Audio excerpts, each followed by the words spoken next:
moment of giving away some of the movie magic, Sugar Ray Leonard's going to come up and he's pimping. We're doing Finite Four. Oh, you're not going to tell, are you? Oh, no, shut up, Goose Goose. I'm sorry. What are you doing? I'm doing it for Eugene, who's still not here. What's he lost? But anyway, it's a tricky hotel lobby. Talk faster. The point is, Sugar Ray Leonard is coming in, and they've come up to me and they've gone, well, he's going to come up and obviously, welterweight champion, the 81 fight with Hearns, the showdown, the return when he fought him again in 87, and then Hagler. I mean, one of the greatest fighters of that 1980s decade. Yeah. He'll be on the stage delivering pizzas for you. And I'm sort of like, what? And it's like, how did that world championship work out for you? Do I tip him? Yeah. I'm not really too sure how that works. But the point is, he's going to come on, and I'm reading the script, because bizarrely they do give me scripts. And I'm reading the script, and he says, oh, Sugar Ray then picks up the controller. Game producer comes on stage. Game producer and Sugar Ray fight about. Sugar Ray wins. And I'm thinking, that's really interesting. Like he's like in his 50s. He's going to come on. He's going to pick up an Xbox controller and he's going to whoop the producer of the game. I mean, I guess so. Yeah. And so I turn up for the practice, and they said, yes, a little bit of difficulty. Sugar Ray, we don't really have time to teach him how to win at the game, so we're going to rig it. And I was like, really? Yes, we don't need the kids to find out. All right, okay.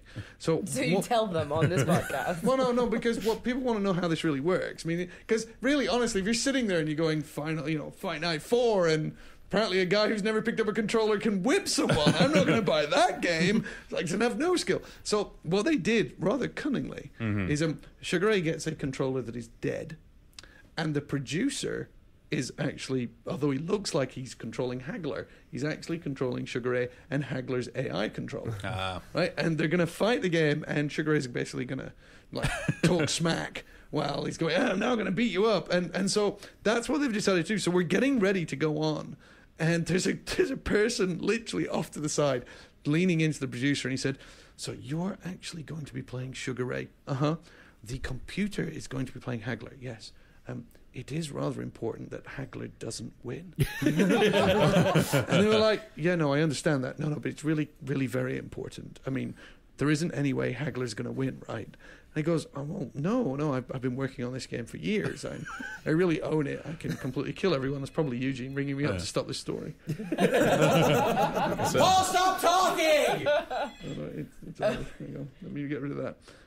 Eugene, he'll have to wait. And so, no, he can wait. Otherwise, he'll stop me. So they actually get to the bit, and they're there and they're fighting. And so, of course, I'm watching, and of course, Sugar's got a dead controller, but he's got a dead controller. But God bless him, he's moving the buttons, and he is, just doing the smackdown talk. I'm going to do this. I'm going to do that. I'm going to do that. I'm watching the guy, and of course, I'm obsessed. I'm a creative director. I know how games work. So all I'm doing is looking at the stamina chart and the power chart and the health chart, and I'm watching that go up and down. And I tell you what, that Hagler AI, pretty tough. I'm going, well, this could be a little more dangerous than I thought.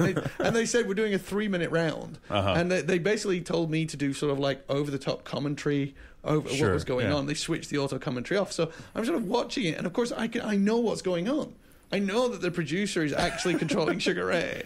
And I'm watching Sugar Ray get all really excited and going, and now I'm going to beat you, and I'm going to hit my left and hit my right. And I'm going, what's he talking about? And I'm watching, and I'm watching the health bar, and basically nothing's happening. It's like a draw. In fact, every time the producer seems to blink, Hagler just comes out like a monster, like smacking him in there. Like, I'm thinking, Christ, this is going to go really, really bad. And we get down to the last 30 seconds, and really nothing's happened. It's like I'm going, God, we're in terrible trouble. And then right on the last second of the round, he knocks Hagler out. Oh, man. Like, he knocks him out. And because of the way the game's built, it does like 9 action replays. And it's got this sweat tech. Oh, yeah. Where they've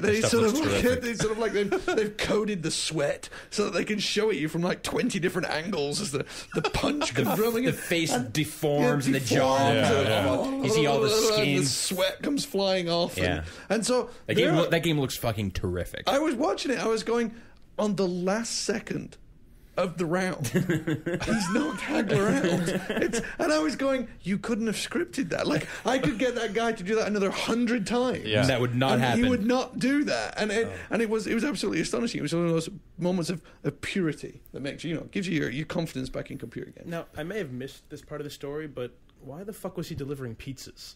You opened with that. That's a great question. And we all all totally accepted that as Of course he would be. It's The only bit I added is like my artistic moment. They had these lovely ladies who I think are probably just part of his entourage, like ring ladies who just follow him around. It's like God to have his life. And they turned up and they said what we're going to do is Sugar Ray's going to go onto the stage with you, and then the girls are going to come on with the pizza boxes, and they're going to walk around and there isn't any pizza in the pizza boxes. Oh, that's even more depressing. The pizza boxes are empty. They're just going to walk around with them.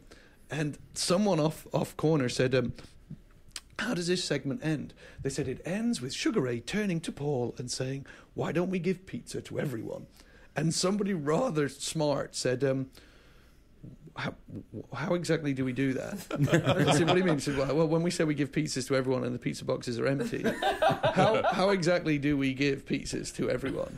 And like there was this moment, this pausing, like the whole thing paused. We went around the room and then someone said, well, I guess what it is that we have pizzas here that we give out. And then there was this other pausing and someone said, do we have pizzas here? And so I said, well, I'm sure we will have when we do the segment in 15 minutes. And it was like, well, we have 15 minutes. Are pizzas on the way? And then it became this thing where they were all like going onto their headsets going, we may have to stall until pizzas are here. Are pizzas here? If pizzas aren't here, do not go live. Do not go live until... So that's all happening. And the only bit I added is I said, rather than going out with these empty pizza boxes, why don't they go out and hold the pizza boxes up like round cards showing the logo and walk around? And obviously no pizza in the boxes. I mean, why don't we just commit to there is no pizza in it, but here's the logo? Because I said, when you have the boxes flat... Yeah, you can't see the... You can't... I mean, you don't go, it's Pizza Hut. Right, yeah. But if you hold them up... So that was like my one contribution to the sort of marketing. I got text messages from England with people saying... You complete sellout. You scumbag. Look at you. Computer games are not art. You're just selling pizzas. And it's like I had nowhere to go.